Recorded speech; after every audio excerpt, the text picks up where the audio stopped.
Hey, what's up, everybody? This is the relaunch of the Badass Asian Dudes podcast. My name is Seibo Shen, and I have two of my other co-hosts here with me. I want to introduce to you Brandon Scott Chin. Brandon, can you say hello? Hey, how's it going, Badass Asian Dudes? Oh, thank you. I'm doing well. I hope you're doing well too. And I also want to introduce our other host. We got Victor Ung, who also hosts the Human Up podcast, but he'll be joining us today, co-piloting and making sure that we stay on track. Victor, can you say hello to everyone? Yo, what's up? All right, I like it. Victor is still in freestyle mode, throwing out the yo-yos. We had a freestyle session last night, and maybe we could introduce or maybe our next guest will actually join us in one in the future. But let me stop stumbling around with my words. We have. This is a big one. This is a big one. I've been very excited. Like I could see him blushing already. His name is Calvin Sun. Calvin Sun was on the original Bad podcast. His episode was one of my favorite episodes. This man is multifaceted. He is what I like to call the definition of a badass Asian dude. I don't want to say I have a man crush on him, but in many ways, you know, like if my mom was here, they'd be like, Calvin is the son that I wish I had. So I want to make my mom happy. This is Mother's Day. Let's give a big warm welcome to Calvin Sun. Thank you. Woo! Woo! Seibo. I mean, happy Mother's Day to everyone out there. I am just a normal guy. Your mom and dads would hate me because I am the definition of the rebellious badass Asian guy. I'll keep the badass title. I like that one. But yeah, I was episode number 9 for those of you who are listening. 9 is my favorite number. That's how I remember it. And it's good to be back and with the triple threat. We miss Chris, but I think this is in good hands now with already the first 1 minute in. I'm excited. Awesome. So for those that don't know Calvin Sun, he is an ER doctor. He's actually been on the front lines out in New York taking shifts. And I actually saw him on CNN. It really made me really proud. In addition to being an ER doctor, he also writes a blog called the Monsoon Diaries. So for those that haven't had the pleasure of listening to episode 9, forget it. Just listen to this episode. We're relaunching. This is where all the good stuff's going to come out. So, Calvin, I had also read that you spent time, I believe, as an MTV VJ too. So I think for all these badass Asian dudes that are listening, they really want to know, how did this man become a world traveler, a ER doctor, and an MTV VJ? Can you give us a little synopsis of how you got to where you are today? Well, it's kind of ironic that you're saying all this stuff and I'm listening to it. And I'm like, that was not me at all. I'm like, who is this guy? And then I realized you are talking about me.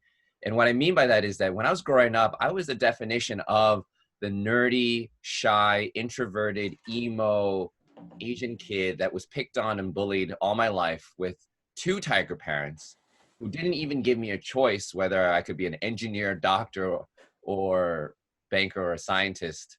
I just had to be a doctor. That were my parents. And if you don't believe me, just go to my Zanga that's still up in public. Zanga, shout out to Zanga. You got to be in a certain era to know I'll Zanga. say it right now. Soho, like the neighborhood, soho.zanga.com. Yep, it's still up. Nice. I And you love go it. back as far as 2002, where I wrote how I went to SAT prep school every Saturday during the school year, and then music school right afterwards, that same Saturday, every Saturday, since 5th grade to 12th grade.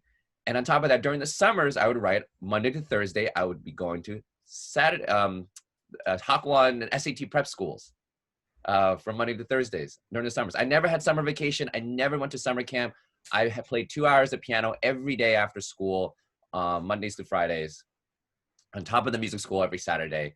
And that was my life. And I would just find any way to survive, breathe, get out, rebel. And these are all first world problems. Like, don't get me wrong. I don't want to sound ungrateful. Like, my parents, took care of me. They educated me. I had a roof over my head. I didn't have to worry about, surviving the streets or putting food on the table. But we were still working class, and we tried to get by, and they scraped by just so I can have an education. I'm grateful for that. But I didn't have that emotional language that most other parents and guardians, if you don't have parents, teach you, for me to navigate how, like, my emotions about why I was so angry being Asian American, that I wish I was someone else. I wish I was like my white friends or black friends, or Latino or black and brown friends. who, they had their own struggles, but they were also able to be more open about their feelings and, what was wrong outside. I noticed that even in the beginning, and it's a different kind of suppression.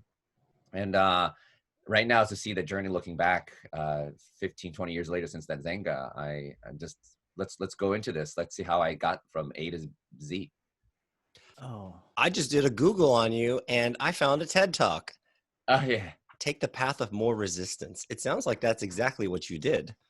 Yeah, I have to credit with learning a lot from my peers and my brother. I have an older half brother, which is essentially my brother.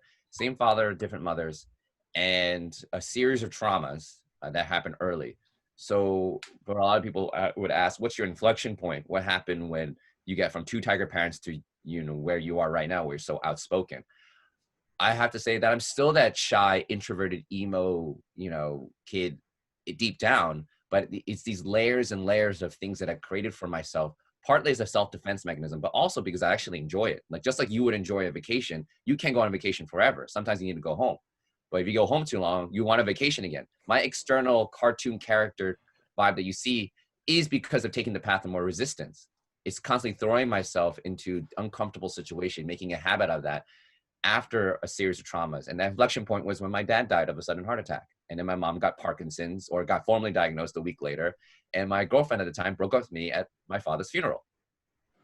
What? Yeah, Wow. that's on my Oh, thing. wow, dude. 2006. I wrote about that. It was that was I'd say that was both the worst and best summer of my life. And a reason why I say that is because that is the reframing, the cognitive reframing, how I choose to perceive that summer. I can choose to say, "Oh, that was the worst summer ever. All these things happened. I never want to go through that again. My life sucks. I'm angry at the world. Fuck the world. Fuck everything." Or I can choose to worship or believe in, this is an opportunity. It is a terrible, most difficult summer, but where can I get something out of it where I can, build my life back up again? Oh, wait a minute. I'm free. I can do whatever I want. My father's no longer breathing down my back. I'm not arguing with somebody every day of my life, being beaten physically, which is what he used to do. And then having my mom back him up and not feeling, now it's on my own, which is difficult. And then, I have to say that a lot of my friends stepped in as well. The opportunity came in where, a bunch of my friends and a French girl who was visiting New York City that summer literally swooped in and saved my life. And it ended up being also the best summer of my life. And that's how I choose to perceive that. So you get to have that choice to worship what you want to believe in. and was that pre-med school, or like when did this kind of happen as far as like the continuum of your education? It was summer of 2006. My dad died June 10th, 2006, and I was between sophomore and junior year of college. I had already finished all my pre-med requirements because my dad forced that on me, and I was deciding what to major in. Because I'd finished most of the pre-med requirements, I was like, what's the easiest way to check off that box that I finished my major requirements? And I was like, biochemistry.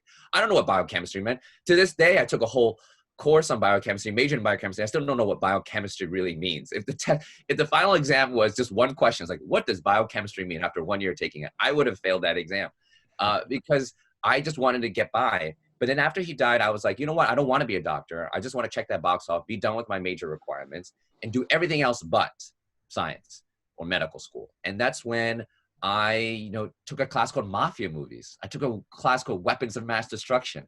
I just went to town. I didn't do well in my classes. All my science classes afterwards just nosedived. And I even asked myself, would I rather graduate summa cum laude, which I had pretty good scores at the time because my dad was still alive and like breathing down my back. Would I rather graduate cum laude, summa cum laude, whatever you want to call that, or president, vice president of my class? And I chose the latter. And that's exactly what I did. I chose that lifestyle where I would go in being student council, person plus president of the Asian American Alliance, running the bartending agency, a hip hop dancer on the school dance. I just did all of that stuff. I was already doing this stuff when my parents were still alive, but I had to keep that a secret from them. Now after he died and my mom got sick and was just like, fuck it, just do whatever you want, living with her parents, I went to town and being really open about my life. And I was very happy. And that's when I decided, in that happiness, I don't want to be a doctor because that's what my dad wanted. not what I wanted. Wow. Wow. Damn, And I got Victor, goosebumps, man. I saw Just you were going to ask a question, and I think I cut you off. Did you have a question you wanted to ask? No, yeah. I mean, this is the other thing with having like four people in one call. It's like who to talk. But I really appreciate and yeah, just appreciate that mentality that you have, Calvin. And I think there's there's something about, you know, that definition of what a badass, especially what badass Asian dude is is really having that perspective of like, well, we have our own, we have a like we can perceive how we want to perceive our previous, you know, our histories and use it productively. Um, and then to be just like, you know, have that more social and emotional intelligence to really navigate that. Like actually, and that's what I really appreciated in listening to your story is, you know, that, you know, you think about being a doctor, being an entrepreneur, it's like, oh, you got to have this like very smart and education, you got to have all this knowledge. But what I heard from that story is a lot of that emotional intelligence too. Was that something that you developed, you know, growing up? Was that something you had more intention around? What was that journey like?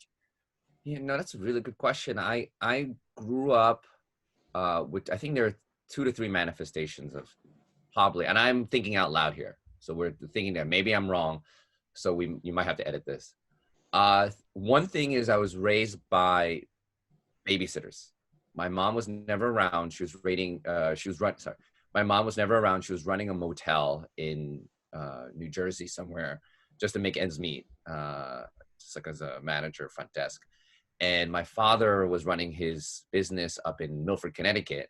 And he was only back in the weekends if you were not even that busy. So my whole time was being raised by Asian babysitters that we found in Chinese newspapers. And they were mostly female, and being raised by women, I think gave me a sense of awareness or self-awareness that I think I mean, I do want a father figure in my life, but I did want a father figure in my life. But at the same time, like having a lot of different mothers, I guess, allowed me to see the world in different perspectives. Some were great, some, you know, just were, you know, didn't care. But ultimately, I saw the variety of what it means to, you know, be an Asian woman subconsciously. But I didn't know how to like navigate that language. Number 2 was I always kept a diary since I was 6 years old. I don't know why that was. It was just something that I felt like, because I was so suppressed by my parents to speak out, and because I admired my Black and brown friends who had gone through a lot of shit that I, you know, have not, given my privilege as an Asian American, but they were so outspoken, and they were manifesting that outspokenness, whether it was through hip hop, dance, or, you know, writing or art. I didn't have that outlet, so the easy thing for me to do was to keep a notebook and start writing, because I didn't have the language to talk or be outspoken. I was very shy. I would cry if you'd like take me to a park with other kids. I would cry if you take off my shoes so we can walk on the beach in the sand, because I just was not comfortable leaving, you know, my 4x4 room. And then finally, thirdly, was just having more people like my brother, my brother's completely opposite. Our dad divorced early, and he was a child of divorcee parents since the age of 4, I believe. So he had to also learn how to take care of himself. But his mother was more West Coasty. So he's born and raised in Berkeley. And my dad was in Berkeley before he moved to New York City. So West Coast Asian Americans have a different language. yeah, we do. Yeah, you all are 20, 30 years ahead of us. That's what my brother would say. We're 20, 30. The things you complain about in New York City are the things that we dealt with in Berkeley like 20 years ago. So So true. he would visit every like year in the summer. And when he was trying to get to grad school, he would live in the summer, because my dad was more of an authoritarian figure. So he actually came to New York City just to live with me and my dad, so he can feel the wrath of my dad to motivate him to take the GREs, because he otherwise was a very smart, but sort of lazier, you know, Berkeley dude. Just like, maybe I should like do something in my life. It'll happen. It'll happen. You know, it'll just happen. I mean, he took 10 years.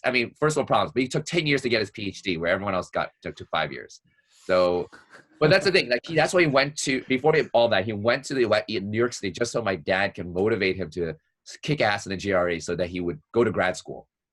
But he would come in, and while he was studying Diaries, like teach me what it means to be a West Coast Asian American, to be more outspoken in a world where other people look like you around you, and you had more of a safe, brave space. But to me, this was foreign. So he just taught me how to be confident. So all that mixed together over time allowed me for this understanding that even I didn't have the emotional language, like I didn't know the words, I knew that it was there.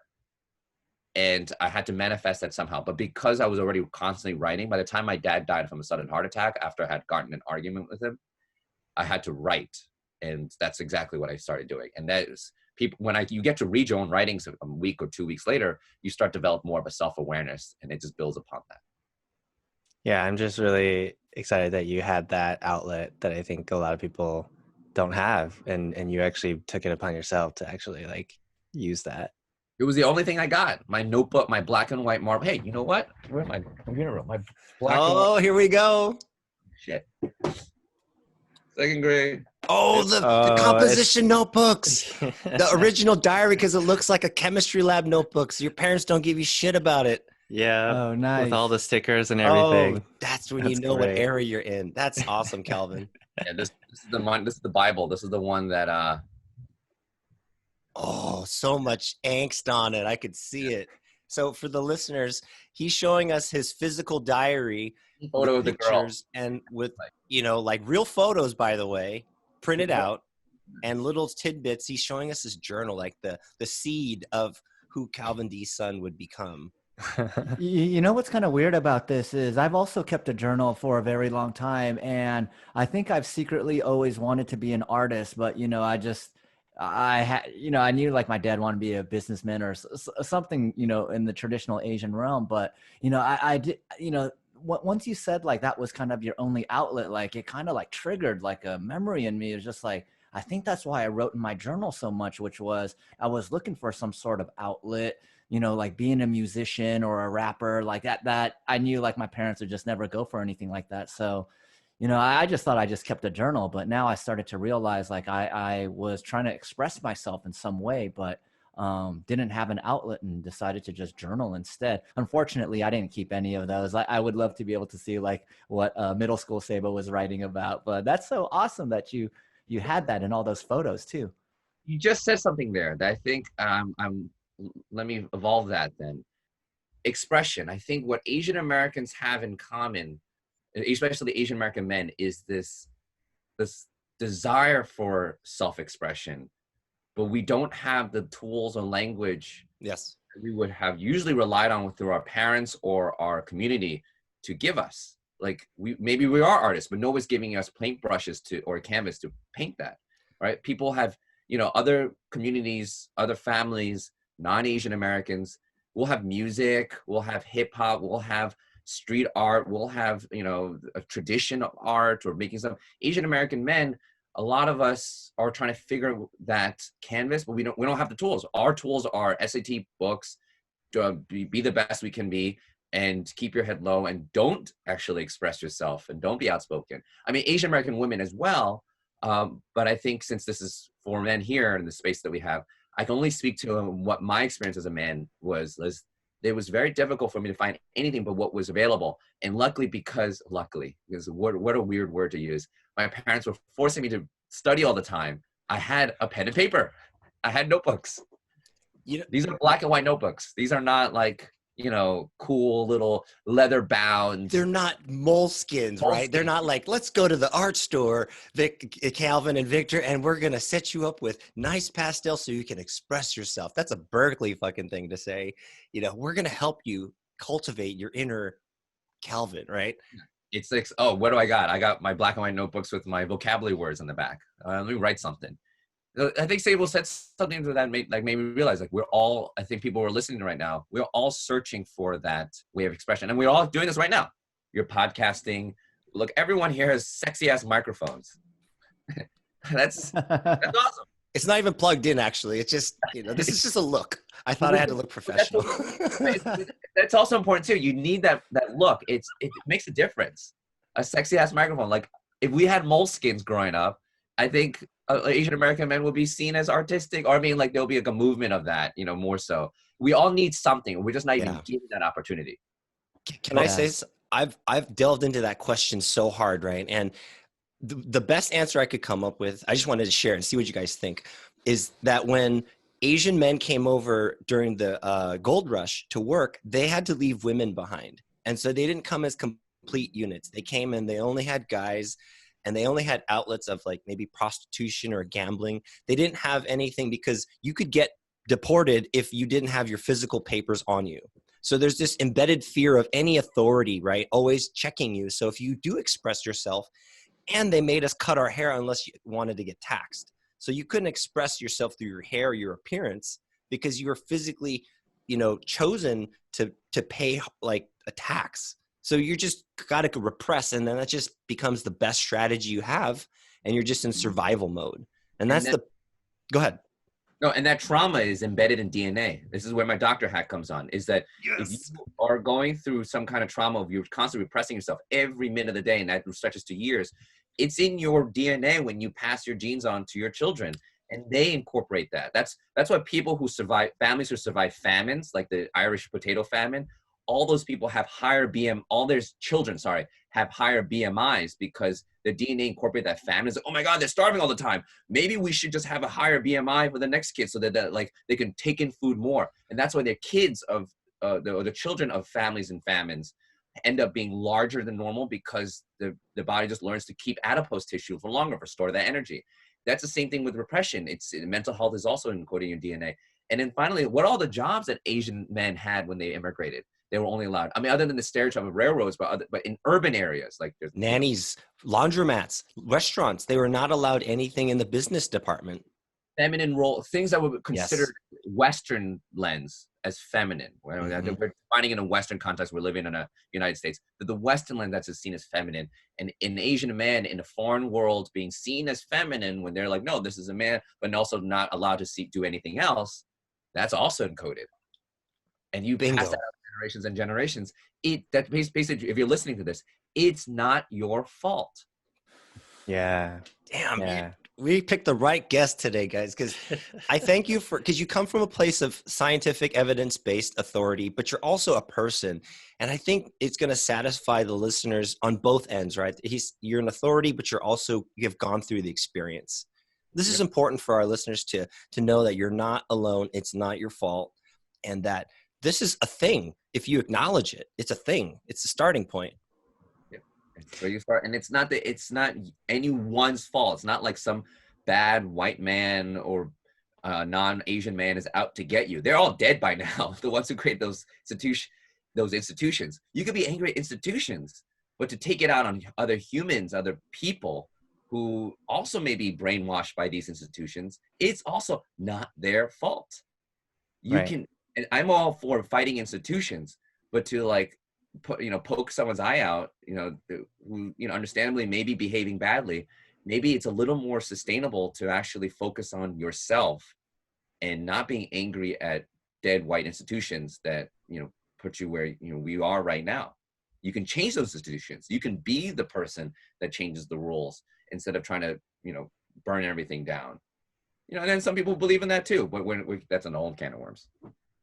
Yeah. Okay. So, not to really shift gears here, but, like one of the things that I always feel very conscious of is like, some people will be like, yeah, well, it's easy for you guys to say, cause you have done X, Y, Z, or, it's easy for you to talk from this position because, well, you've already gone past this. And, I think one of the areas where I really wanted you to talk a little bit about was, I had heard the story about, you going to medical school, and then you had a conversation with the admissions officer. And well, I don't want to go too much into it, but it's a really interesting story about essentially like your interesting background is why they accepted you into med school, right?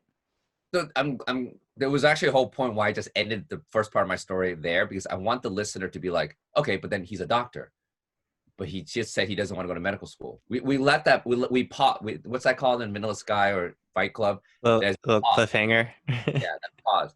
I want people to marinate that, because I want the listeners to be like, shit, he just introduced me as a doctor, but he just said he didn't decide not to go to medical school. So now let that marinate, and we're going to go back into, because that's the deal I want to talk about that, is that after I graduated college, I promised to never become a doctor. I was like, I'm never going to be this. I wanted to pursue entertainment. I was already a VJ for a show called The Freshman on MTVU. It's one of those shows that nobody really like watched. It's like you're running on a treadmill in the college dorm and you're like, oh, and it's on mute. It's one of those shows. But I was very interested in, pursuing movies. And after I graduated college, the only way I could get by, and I decided to rent an apartment with 3 of my best friends from college in Midtown West on 53rd and 8th. The building was called the Metro. Some of you may know it. And we lived in a 3-bedroom apartment, paying rent, just doing my thing, my bachelor pad, inviting people over, having fun. And the only way I can get by was becoming a bartender. And some odd jobs is learning how to be a DJ and promoter. My dad had left the business after he died, and me and my brother were trying to resurrect it. So I was learning how to be, some small business owner. But most of my money was coming from bartending. And I was super happy. I worked whenever I wanted.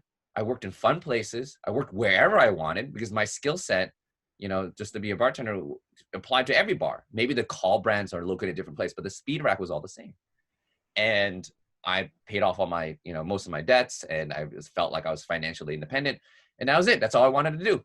And my brother was moving to New York, and I was helping him move.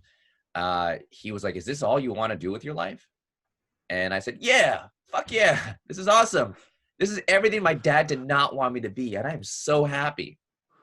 But then after I left, and my brother didn't say anything else, but after I left, I started asking myself, is this happiness really coming from me? It feels like it. Or am I happy because I'm rebelling against my dad? Mm-hmm. Am I choosing not to become a doctor because of me, or because I'm rebelling against my dad and the Asian American stereotype? What if I'm actually meant to be a doctor this entire time, and I'm going to go to my deathbed 50, 60, 70 years later, wondering what could have been, and deciding on something because the stereotype and my father compelled me to choose another route? Then they still win. Then they still have a control over me. That stereotype of my father compelled me to not become something, because that means they exist. Fuck that. I did not want them to have any semblance of my life or impact on my life, because I'm the one in charge. But then I was wondering, what if this is reverse psychology, and my dad, put this in my head, and he's doing this from the grave, and his spirit is haunting me. So it's like that poison scene in The Princess Bride where, 2 cups between the villain and the hero. Iocane powder. Yeah, iocane powder. You don't know which one is which, and they constantly switch it. And you don't know which one is which unless you drink it. That's the only way to know. Schrodinger's cat, I guess. And the only way for me to know for sure was to actually just take a leap of faith. But I didn't have the confidence in it at the time, because, as I said, I was still the shy, introverted, scared kid. I was just learning how to become more confident because my brother, bartending and writing and being student council, putting myself out there. But I was still that inner child was still afraid of taking that leap of faith, until I met a girl at a bar. Every story begins with that one. Until I met a girl, huh? Yeah, so think about the timeline of things, of how everything is interconnected.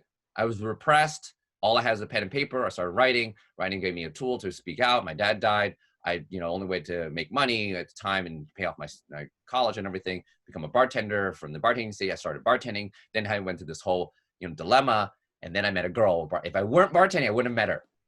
So one thing led to another that night. And the next morning I was like, "You're super cool. I really want to get to know you better. I don't want this just to be, I'm never going to see you again." And she's like, "I really like you too, but I'm going to Egypt for a month. So we'll just catch up if you're still around, or when I come back." And I was like, "Sure, that's fine. Have fun in Egypt." But I was like, "That's really funny you're saying that, because 2 of my other friends are also going to Egypt at the same time you are. They had just mentioned that. You should meet them." So I violated the New York City rule of no morning after coffee and no morning after brunch, because then it means something. But I said, fuck it. That's a rule? I didn't know that. It is. And if you buy any morning after coffee or brunch, it means something. Then Sex and the City stuff. You have to commit. But I really liked her. I really liked the whole the vibe that we were getting about this whole Egypt thing. And I was like, you have to meet other friends. And I would just regret if I didn't make that connection. So that morning after turned this one long day. Like she stayed. And then she eventually met them later that night, and they all clicked and they all got along. They're like, this is awesome. We're all going to have fun in Egypt. And 3 of them were going to, meet up. And I was like, wow, this is amazing. And then they turned to her, these, Calvin, you introduced us. You have to come too. You're a bartender. You just take off. And I'm like, no, like, I don't like to travel. I'm a born and raised New Yorker, never left the city. I think traveling is a waste of money and time because I'm a New Yorker. What's the point if the whole world's going to come to me anyway? If I want to go to Egypt, I go to Steinway Street in Little Cairo, on the N train. If I want to go to Chinatown, I go to China. If I want to go to, it's just like, that was my view of traveling. It was like, they were like, don't be a brat. Just come with us. I did like her a lot. So I did check ticket prices, secretly. And there were 2,000. I did check. Of course I did.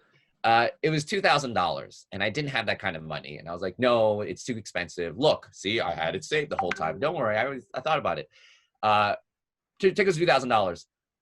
It's too much. Thank you. Have fun. And they're like, what would it take? And I was like, fine. I'll go if tickets are like under $700 round trip before tonight, like the end of tonight, which is impossible. I said that as a joke to just get them off my back. So I just had to give them something. And we kept hanging out. It was a great night. And then one thing, more drinks. And then last call, 4:00 in the morning. And we got up and we left and kept, refreshing it as a joke, still $2,000. And then they were like, come on, just check one more time. And I checked again, it was still $2,000. And then I checked again. I was like, guys, just give me back my phone. And I checked it one more time as we were leaving, and it was $650. And I'm like, shit. Serendipity. It was a great deal. So of course I'm going to say yes to it, regardless if I was drunk or not. But a good deal. That's a good deal. Great deal. 650 when it was 2,000 earlier. So basically, autofill, you just click on your first name and then just fills out your credit card information. That was a new thing at the time, and it made things much easier. The next morning, I woke up. They had just left. I was taking a later flight than they were, and they had texted me. He's like, "We're looking forward to picking you up at the airport.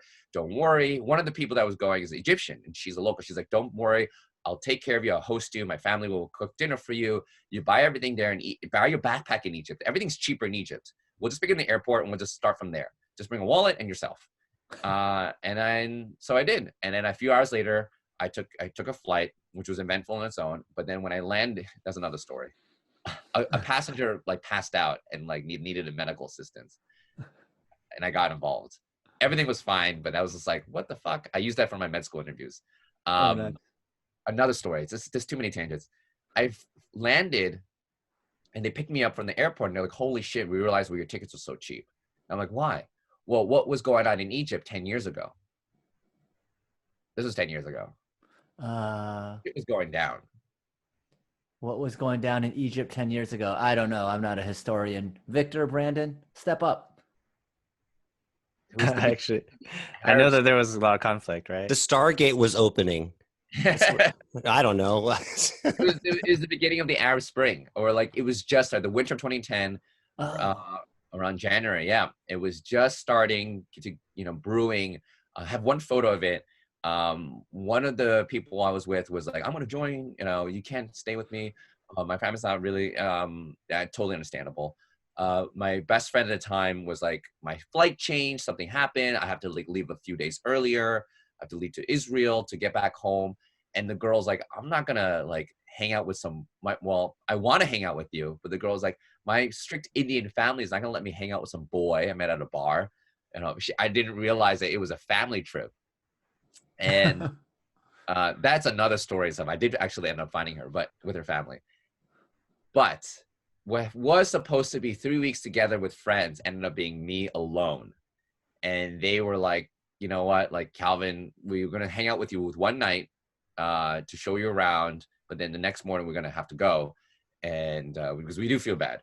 And to basically a long story short, they had left me at the Cairo train station the next morning. And they were like, are you going to be okay? Are you sure you're going to be okay? I'm going to be fine.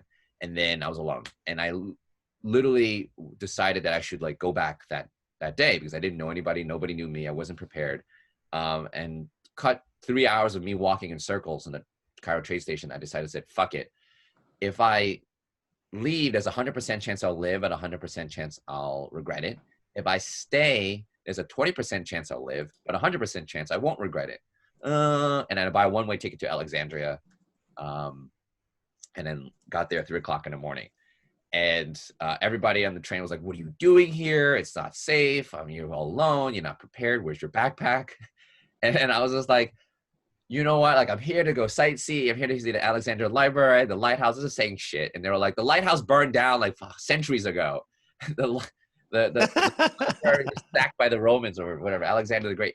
They were like, they're both gone. They're all, it's a beautiful city, but like those things that you're here to see are just, you just did not do your research. But they felt bad. They gave me a couple of addresses. They taught me a little bit Arabic. And I started knocking on doors when I arrived. Actually, I arrived at the train station and I was too scared to even cross the street. I like kind of crossed it, ran back, took a cab, and I gave the cab the address of doors to knock on. And he was like, "Are you sure?" I was like, "Yeah." And he literally drives across the street and then lets me out. That's Of how course. He's like, And- I'll drive you. Yeah, I'll drive you right there.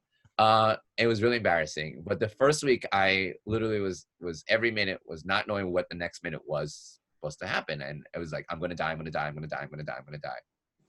The second week, I was like, oh, I'm getting the hang of this. It was not until the third week I was like, oh, I get it. This is why people travel.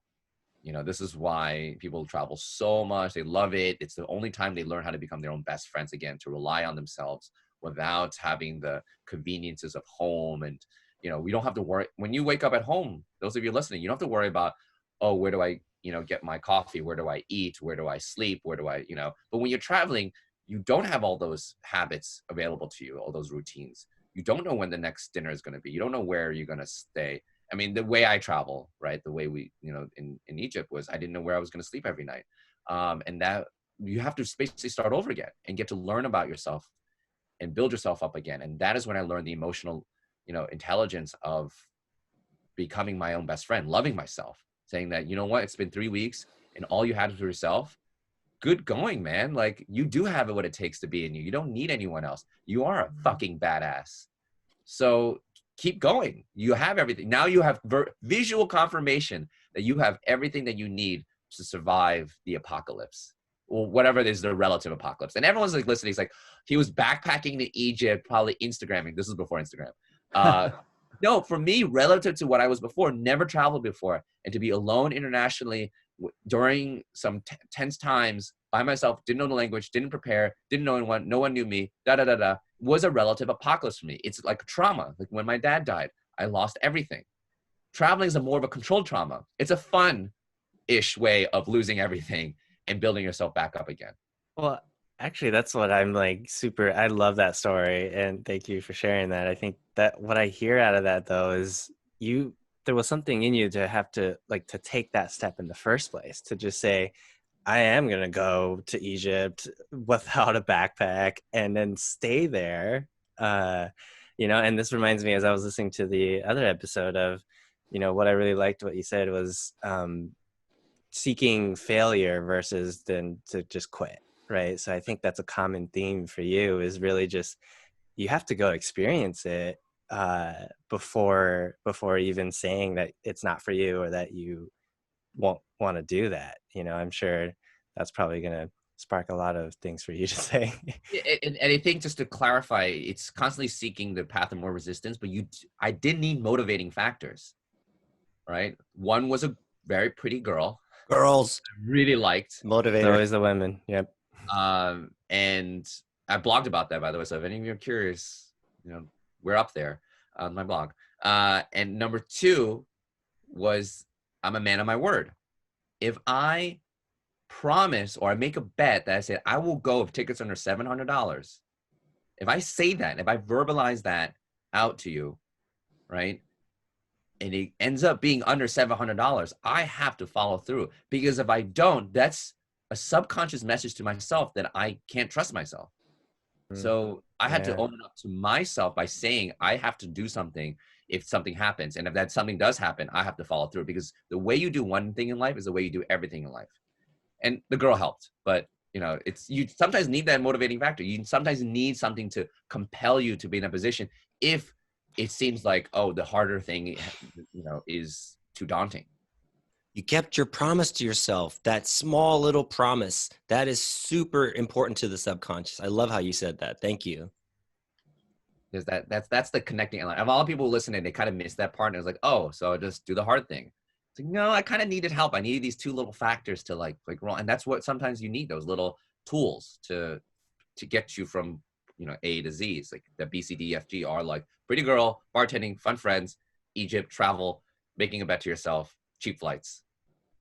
Yeah, and I think part of what we're trying to do with this Badass Asian Dude community is to help be that little bit of fire to help, push people in the right direction, because we know a lot of these things, regardless if you just call them first world problems or whatever, like when you're going through them, they're real as fuck, like those problems, are not first world problems. Like they're in your version of that life, it is the apocalypse, and you do require people like, I rely on Brandon a lot to help me, understand a lot of somatic and emotional things that I'm going through. And, like I think without the help of other people, it's really tough to do it on your own. And, and I think that's the beauty of this is we want to let people know you don't have to do it on your own, and that we are a community. And yeah, individually we are all badasses, but collectively, it becomes much more unstoppable, much more stronger. And I think this desire to self-express, I read this study on happiness, and they studied it was like a 20-year study, and they talked to thousands of people. And, as you can imagine, there wasn't a lot of consensus, but there was two things that seemed to be present in the people that claimed to be happy. And one was they belonged to a group. And then two was they contributed something to that group, and if they had those two things, then they would feel some form of fulfillment in their life. And, that's why I'm really glad that you're sharing these stories, because I think there's a lot of people, younger folks that are, in that phase where they're trying to figure out what should I do with the rest of my life. It seems like such a important decision where, I think after you've lived some life, you could self-reflect and go, well, that's just a decision, but there's a lot of living and experiencing. And there's going to be a lot more decisions that I have to make that will ultimately make me Calvin or Seibo or Victor or Brandon. And I have the caveat though, is that a lot of Asian American men, if they've been given any tool by their parents or by their guardians as Asians, is that you're always supposed to work towards something. You're always supposed to have a goal, whether it's to become a doctor or be successful or take care of your family or buy them a house. That's like the Asian American thing that all of us can ascribe to. And I find that actually toxic for what it means to be happy as an Asian American in this generation. Maybe it worked when you were immigrating and you need to put food on the table and to take care of your family and your kids. That fine, that works for you, grandma. But for us, our struggles are different. When you have a goal in mind and constantly trying to work towards a goal, when we don't have to worry about putting food at the table as much or raise a family after immigrating, that's actually also part of the suppression, because life is not a journey. Life is not about trying to achieve goals. Life is actually a dance. All right. When you dance or when you go to a concert, if we go by the former of like, oh, this is how you're supposed to live life, then we should go to a concert where everything's a finale and the conductor or the DJ is trying to DJ as fast as possible to the climax within 5 seconds. Those are the best concerts, right? Drop the beat. Those are the best concerts, is the ones that you're constantly dropping the beat, and you're just like, then you're literally paying $500 for 5 seconds, right? Or the dance, like the best dancers are the ones who dance the fastest. They're trying to dance to the part of the room. And then the best dancers are the ones that are 5 seconds long. No, when you dance with someone or you meet someone special and you meet your partner and you like fall in love and whatever on the dance floor, you want to have that last as long as possible. You want that concert to last as long as possible. Why can't that be applied to life? You should enjoy it in the moment. And that's what I meant when I was going through in Egypt, was this constant self-awareness where it was traumatic for me. I was scared, but also with self-awareness, like, wait a minute, it isn't so bad. I should enjoy the moment. I am seeing amazing, beautiful things. And this complexity of this back and forth of good and bad is essentially what life is.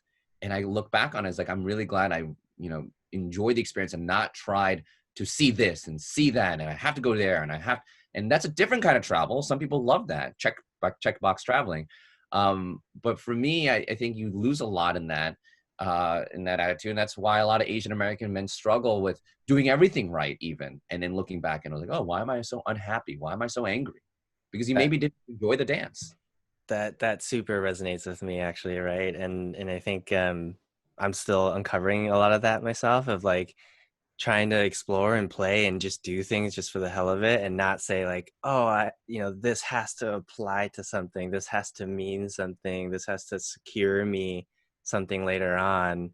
And yeah, so I think I just want to mention that I think that's something that it's so embedded, especially for me as a firstborn or first generation Asian American. It's like you have to develop something that you could pass on.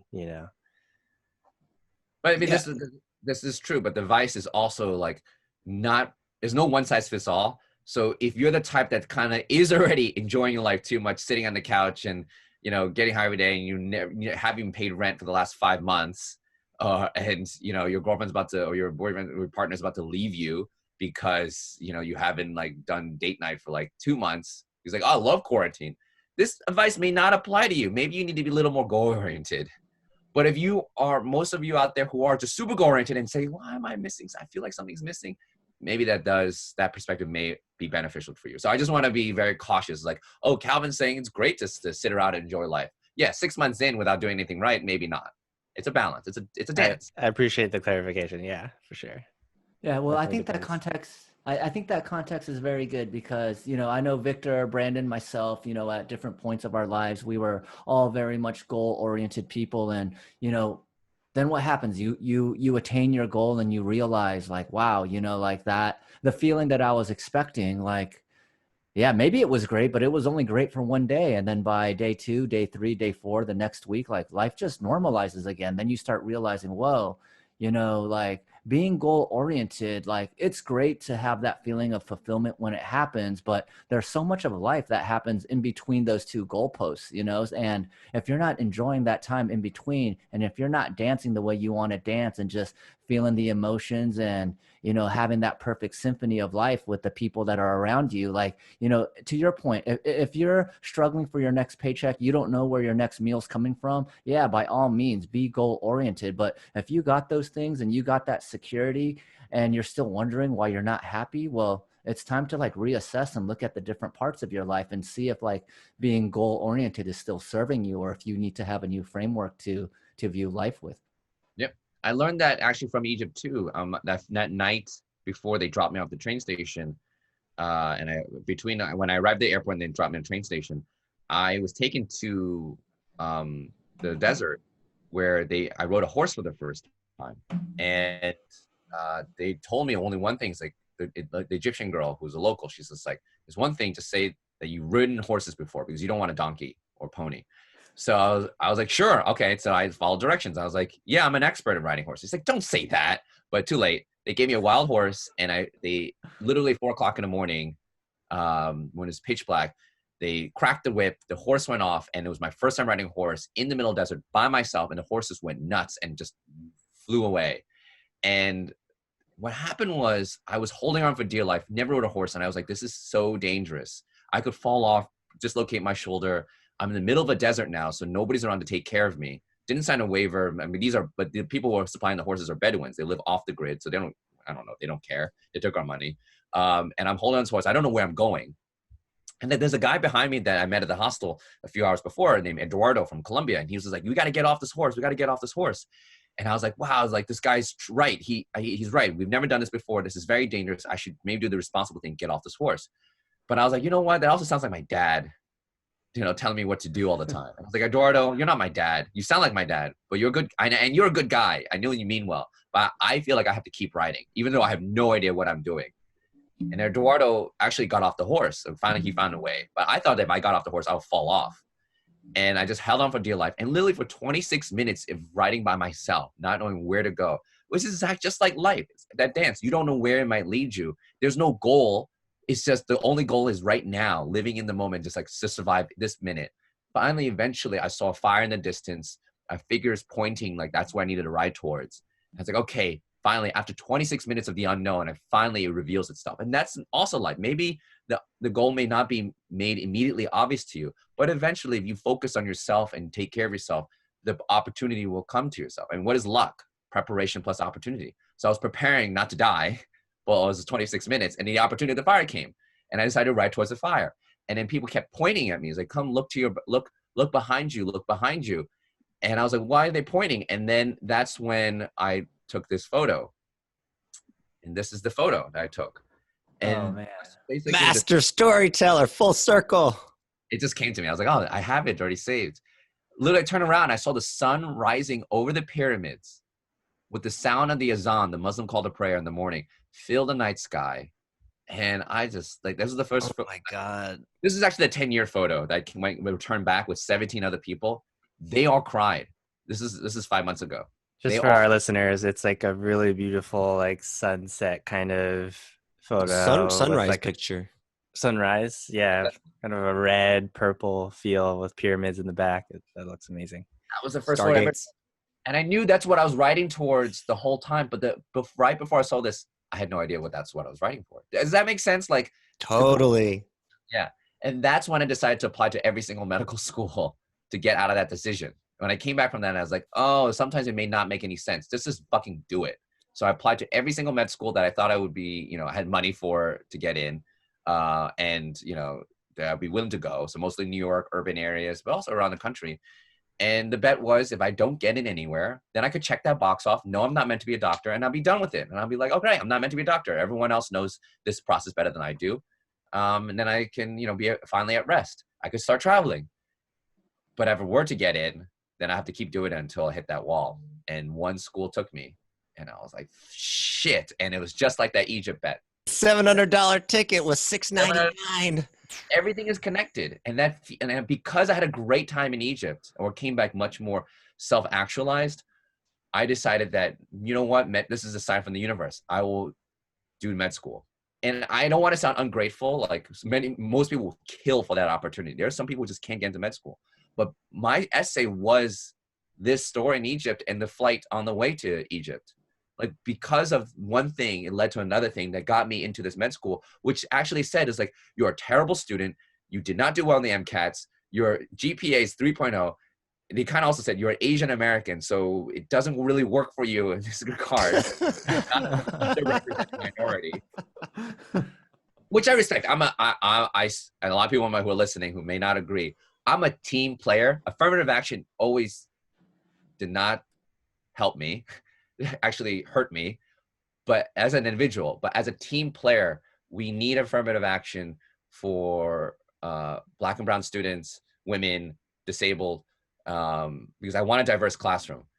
Because if there was no affirmative action, what do we have against legacy admissions, athletes, who are predominantly not minorities? Right. Well-funded people. Yeah. So I'm a team player. Obviously, I wish everything could be better, and we have to fight for better representation and something that's better than a Band-Aid. But at the same, right now, I'm a supporter of it. But when I got to med school, I was like, what the fuck? I got in because of my stories. They said, we loved your Egypt story, and we're taking a bet on you. We are tired of having doctors commit suicide at twice the national average, at a rate twice the national average, because of their mental health is just not being adequately, supported, or they burned out through med school, or 8 years of no socializing. We want to see if we can do humanities and medicine. We want people, good people first to learn how, because you can be a good person first and then learn the material. You can't sacrifice humanity, learn the material, and then learn how to be a good person again. So I was at risk that they were taking. Essentially, you told me I was the imposter. Everyone has these imposter syndrome.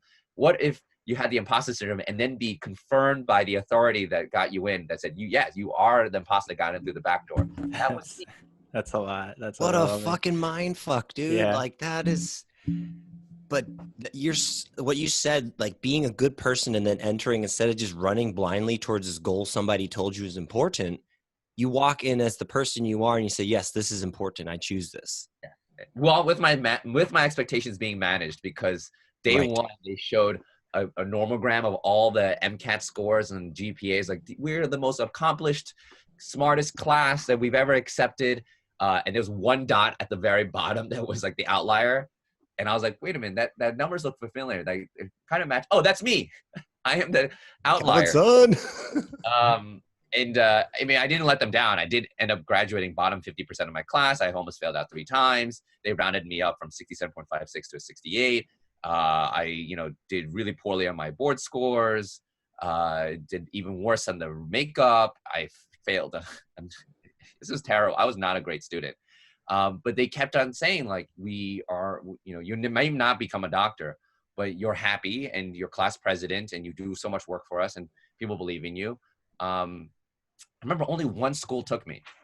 So the part of the bet was, even this one school or many schools, I keep doing it until I can't any further. And a lot of people are asking, well, how'd you get into residency to become a doctor? Because, my step 1 score, this is the licensing exam that every med school student has to take. You have to do like get at least a 230 to be competitive. I got a 212. So it's not a bad score, but it's just like my med school is like, because it's so competitive nowadays at that time, that climate, you need at least 230 for us to feel comfortable. I got a 212. Well, luckily there's a step 2, a second exam that you take a year afterwards. They're like, fine, just do better in step 2. And we'll, do at least get, better than 212. And we'll say that you're learning, you're getting better. And I worked my ass off. I cried. It was one of the worst, first world problems, but worst month of just like forcing myself to study when I'm not a very good studier. And I got a 204. I did worse. It was 2 or 3 to pass, which is actually even worse because once you pass, you can't retake it. If I had failed, I could actually have another chance of retaking it. So they were just like, forget it, man. You're not going to get in. And I was like, you know what? Fine. I'll keep doing it until I can't get any more. And this is already after I almost failed out twice and they rounded me up. And then I met, and there's this dean of medicine. The department chair of medicine. He's like the big dog, Dr. Salafu, who interviews every single medical student and writes them a recommendation letter based just in 5 minutes per student. It's like standard. And everyone has to schedule an interview with him. So I got scheduled and I'm like, oh, he's going to laugh at me after like meeting with all my other classmates who are way smarter and more accomplished and more motivated, or seemingly more motivated than I am. And he saw my resume, he saw my GPA and everything and my transcript. And I walked in and he was just like, holy shit. He looked at me and was just like, you remind me of me. And this is when I thought he was just going to laugh at me and throw me out. He's like, you remind me of me because do you know how I got this job? Not because I was the smartest person in the room or the hardest working, but because I believed in my community. I believed in leadership, serving my class. I knew how to read people in a way that books never taught me. And that's what it seems like from your application, the way you write, your stories, the things you've done for your class, the other recommendations from other, faculties. Like, he may not be the best student, but he does read people well, and he lived in med school. He was inspiration for our classmates, and he was reelected, and he really devoted his life's work and during med school to ensuring the well-being and welfare of his class over his personal studying, which we think is important in leaders in medicine, which is exactly what he wrote for me. He's like, I want to support your application. And it was because of his letter that stood out. I got interviews. I didn't get in because of it, but I got interviews. But once you get interviews, you get your foot in the door. And when I finally got interviews for residency, they actually challenged me again. They're like, you are not meant to be a doctor. What makes you think you want to keep doing this? You're not sure. I read your blog. It doesn't seem like you have any idea. We know that you took a bet on this. And remember, I didn't give up anything this whole time. The part of the bet was to do med school if I got in and not sacrifice anything else during this time. I would still be traveling, which I did. I would still be bartending, which I was. So by the time I got there 4 years later at the interview and they asked me why I want to still do this, to become an ER doctor, that's the specialty you choose if you don't know what you want to do, or you like everything, or you like nothing. And I chose being an ER doctor. And I told them the truth because I was still bartending. I never sacrificed that. I was like, you know what? I'm still a bartender. One of my favorite jobs. And being an ER doctor is exactly like being a bartender. And they're like, what do you mean? I was like, you're behind a row of computers in the ER. Anyone who steps behind that row of computers, you have to call security to throw them out, just like an ER and just like in a bar, right? You step behind my bar, I'm throwing you out. you're good enough to be thrown out, right? You're walking towards me. You're healthy enough to walk towards me and, demand more drinks. Nope. You have to deal with the same kind of people, the belligerent, the drunks, the down and out, the ones who need you the most. Sometimes the exact same clientele. You got to move as fast as possible. You got to make everyone love you in those 5 minutes you have with them before you move on to the next one. You can't move too quickly because people feel like you may not be paying attention to them. You can't move too slowly either because there's so many other people waiting to be cared for. And you, the one who's interviewed me, you're like my bar manager. You don't do anything. You make us do all the work, and you just go around the ER saying, "Hey, how are you liking my ER? Give this guy a Tylenol in the house before he goes. Make sure he gets a work note before he goes." And people who interviewed me were like, "That was the best damn answer I ever heard to that question." And I got the job, and I became a resident. Oh man.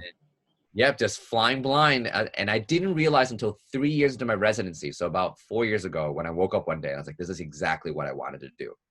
That fire in the distance while horseback riding 25 minutes later into the unknown. Take those 25 minutes, expand that to 6, 7 years before the fire burns in the distance.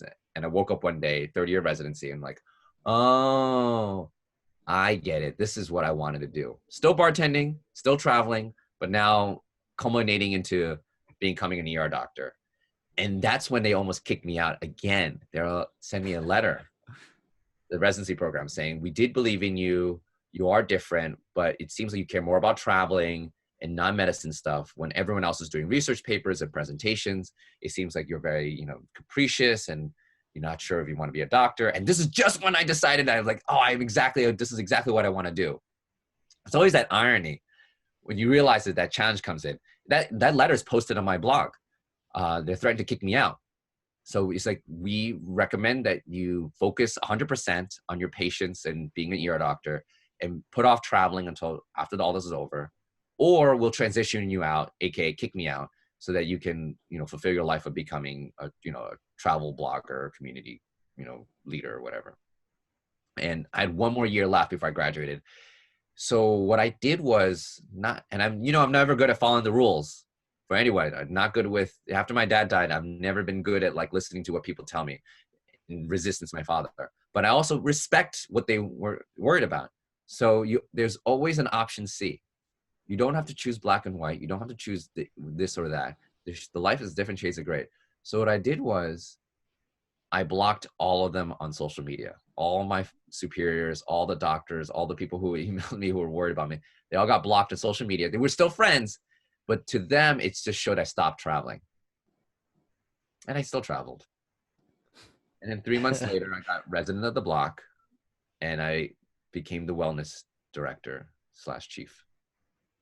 Oh man. Well, you know what I really loved about all of those stories is that even though you said you were flying blind, I feel like you were still following what Calvin wanted to do. Even if you didn't know what the big picture is, you kind of knew, hey, I like bartending, I like medical school, I like traveling, and I'm going to do all those things. And that's also the great part, which is, you don't have to be defined by one thing. Like Brandon is a strength and conditioning coach. He's also a sex and relationship coach. These are two like very like opposite side ends of the things. And, like I myself, I'm a cannabis entrepreneur, but I'm also very front and present on the PTA. I was the president 3 years ago. So, I really like kind of featuring people that could show all these different facets. And we are kind of coming to the top of the show, or the top of the hour for the show. So, I really appreciate you spending all this time with us. And I would actually, there were so many tangents to these stories that you weren't able to get into. So I would love it for you to come back on the show in the future. I'm here all day. My 3 o'clock got canceled, so I can talk for hours.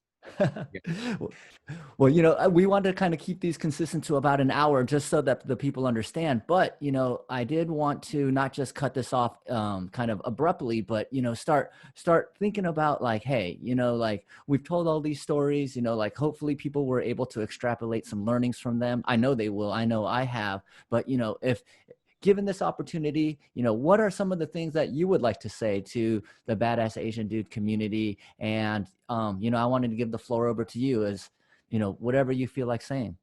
Well, you had mentioned something. There's 2 points to that. You had mentioned that we all can be more than just one thing. And I really think that's what the main theme of all of this, if I can encapsulate all of that together. So when I was in med school, I said I would rather fail out knowing I was still a good person and still Calvin's son than try to be a good doctor. I'd rather fail out knowing that I did everything and to my best of my ability without sacrificing my humanity, rather than quitting without ever knowing if I was meant to be. So fail me out. And every time I failed out, they pull me back in, and I just kept doing it. And I realized even that experience was part of who I was. Just keep pushing until you can't push any further, and maybe take the alternative path. I made it a thing to always make a habit of embracing the uncomfortable. And that's what makes and that is what I realized that can make an Asian American man threatening. Those of you who are listening right now, you can be that badass person, intimidating, threatening force game changer. What do you want to call it? Disruptor within your field. If you are being yourself, because the only way that the institutions, status quo, will win is they're able to successfully box you in as just another Asian American doctor, just another Asian American entrepreneur, just another Asian American breakdancer, just an Asian guy. But if you become yourself, it becomes very hard to box you in, because, I'm a bartender, but I'm also a doctor. I also run a travel blog, and I, have a Instagram following, and I also do one-on push-ups and, blah, blah, blah.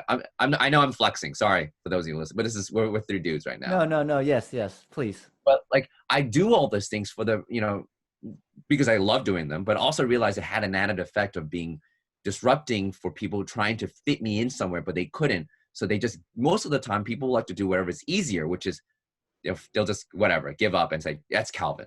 That's Calvin. And that's when you start getting things like, he's Calvin. He's not like with the rest.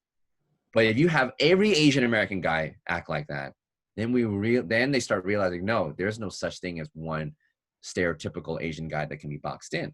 We need numbers. We need more people like me. I'm not that special. I'm not the smartest or the strongest guy in the room. I'm not the hardest working, right? The people who survive the apocalypse or the onslaught of institutions and tragedies and traumas of society are the most flexible and adaptable. I learned all those things, because I wanted to be able to survive an apocalypse no matter when, where, or what. And you can hone on that and become more yourself. What do you want to do, regardless of those influences? Then you're the disruptor. Then you could be your own unique person, and you don't have to be angry at an external influence pushing you to be this or pushing you to be that, because that's what they're trying to do. They're trying to box you in. Oh, he's just another Asian guy who's angry at the world and just pissed off about everything. Or he made a name for himself, and I can't really quite box him in. And then finally, with myself I'm still a doctor. So my dad, on paper, if he says, oh, can I become a doctor? If he's up there or wherever, and his energy or spirits is like, oh, he became a doctor, he's checking in 10 years later. Great. No, it's not great for him if he had found out how I became a doctor. And that's the point. I'm happy how I became a doctor. I'm not my father's doctor. I'm not Asian American's doctor. I'm not, the perfect little Asian guy that became a doctor that got boxed in. I still became a doctor, but I can look back on a story where I've been to 190 countries and territories in the last 10 years with a huge community, still, maintaining my humanity, my sanity, and having all these stories behind me and doing all the other things we haven't yet talked about, right? Behind me, I still became a doctor with all those things. And it's really, if you can see that, my graph was eventually got to the point. My story wasn't, I studied really hard and I became a doctor. The end result is always the same, but it's not the destination that matters as so much the journey. So for those of you listening, it's not about what you become, it's how you become that person, because that's what matters more. So regardless if you can become an artist, or you rebel and become a writer, or you become a doctor, or you give in, all that shit. I don't give a fuck what you do. It's, do you have a stereotypical story on how you got there? And you look back and it's no, I did it my own way. That's what matters. And I don't care if my dad doesn't like the way I became a doctor. I did it my own way, and I'm now happy. I'm the person I never wanted to be, which is a doctor, but I'm happy because I chose the story. I chose how do I want to be the doctor. It was within my choice, and it's my story, and no one can take that away from me. Well, this is just part one of an epic story. We got to get you back on this, Calvin. Relationships, man. I wanted to talk about that for so long.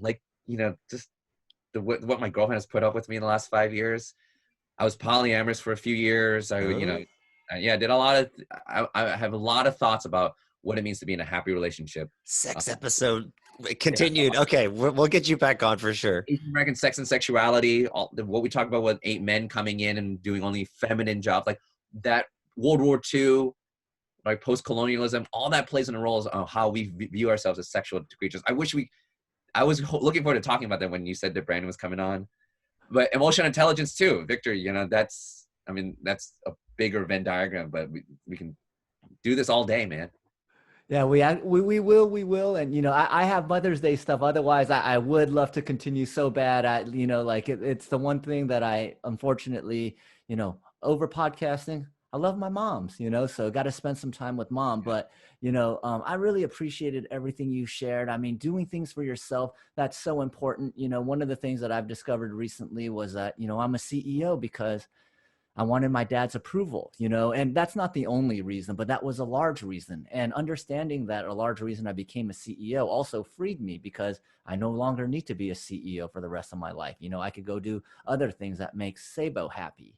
Right. Yeah. And, I know Victor has a lot of thoughts in these areas. Victor, do you want to close it out with a nice little summary? You're so eloquent with these types of things. No, well, appreciate you thinking that, but no, Calvin, I really appreciate it. I think there's a lot to take out of, all those bits and pieces, and it's again like really embracing to just go after it, and also at the same time diversify, your experiences. That's what I actually wanted to ask is like, you think of this, you think, oh, this is a doctor, and that's the focus, and you like have, that's the one thing you do that it requires so much of your time. Like, how do you even have time to travel, to start a business, to like, do all these different things, even have a relationship? And I think it's, based on what we hear, it's really, you just have to go and do all these experiences. I think it's, stopping yourself from like overthinking, which I think maybe a lot of people will fall under. So, In your I mean, choice. Yeah. go ahead. And no, as an ER doctor, I just want to clarify. I think there's one thing untied is I'm still that bartender, right? It's all circle theory. I'm a per diem ER doctor. I'm per diem only. And if we can just maybe do a segue to relationships, or to the sequel, just like relationships, I don't marry you after the first date. Maybe that worked in another generation or different, community, but I personally will not marry you on the first date. I need to kind of date around, see what works for me. And I felt that applied to getting a job after I graduated residency. After a 1-hour interview, I'm not going to sign a full-time contract. That just didn't seem right to me. And that self-awareness of like how I dated and how I pursued relationships, and then the way I even did anything in life, which is like the many different jobs I've had, it was not one thing that I want to just do it all for the rest of my life. So when it came to picking jobs and as a doctor, I decided to say yes to every hospital system in New York, saying, let me work per diem a little bit everywhere, help out wherever I can, do the best possible thing. That maybe had to do with my previous life as, trying polyamory for 1 or 2 years in New York. But it was just, I'm happy because I now work within my schedule, and that answers what Victor was wondering. That's how I get to travel 3 to 4 weeks at a time for the last 2 to 3 years, and trying to see every country in the world, while on top of that being able to have a relationship, and then working anywhere and any time on my own terms. Yeah. And that's again, like you created that option C for yourself, right? Like everybody thinks like you got to do A or B, but you create your own. And I love that. And also wanted to end with like, really appreciate your service and for the work you've been doing, especially in New York and everything that's happening right now. So thank you for that as well. Thank you so much for having me. I've been looking forward to this for like so long, because I might, don't get me wrong, like my life seems perfect, but it's really been like relatively first world problems. It's confining because in a quarantine lockdown, I want to live up to, what I see myself. So I'm not going to go out and fucking break the rules. People get upset at me for that. And also don't believe in, I don't want to increase that risk for myself and my family. I can't travel. Usually by now I'll be traveling, and there's no work for me because all the patients' volumes are down. So they have to give preference to their full-time contracts because they have to have minimum hours. So I'm literally wasting away without any social interactions or conversations like to feed my soul. Usually I'll be parking out with a hookah in a street corner, at a cafe, just having people drop by of the whole day and just talking like this. But hookah looks irresponsible, going outside is irresponsible, traveling is irresponsible. So this is the new challenge. You know, what do I do with my time? And so things like this. So you just know that you think that I'm helping you with content, but you're also helping me by keeping me alive with this. So know that you're also saving some lives out there. Glad we could be that for you. Yeah. Yes, the Badass Asian Dudes, we bring that social nutrition. And yeah, thank you, Calvin. Like I do believe like a lot of this is bi-directional. You help us, we help you, and maybe even omnidirectional, because the people that listen to this will be really touched and affected. And yeah, like I said, I'm super, super happy that we chose you as our first guest back. This is the Badass Asian Dudes podcast. We're trying to make Badass Asian Dudes great again, so thank you for being the first one to set this off. And yeah, the next episode we have you on, let's definitely talk about the sex and relationships. Let's talk about some of those additional tangents. And yeah, thank you very much for everything that you've done, how you've represented yourself, how you've lived, that authentic life that you wanted to live. And I think all of us could learn from that. I know I'm going through that right now, and hopefully, we'll have more stories to share. And yes, another one of the things that is, I know you're very social, and we have a bunch of little get-togethers, so we'll make sure we invite you to these get-togethers. Sometimes we rap, sometimes we just talk, and sometimes we just cry, but it's always a good time. So thank you very much, Calvin. Brandon, Victor, any last words from you two for Calvin? Yeah, I want to plug that we're doing a sex and relationship and psychedelics panel. So we definitely want you to at least participate, Calvin. So we're going to have sex and relationship coaches come and like talk about some stuff with Bad. So that's my thing. I'm a little more liberal. I'm more about like loving yourself and being okay with mistakes. What if some people are mistakes? Totally. We'll get you. We will get you talking. Yeah. Okay. Great. All right. Hey, we're going to put together a little group after this, and we'll coordinate our next discussion. And yeah, Calvin, thank you so much for joining. Yeah. Thank you, man. Yes. All right. Happy Mother's Day to all, and be safe out there.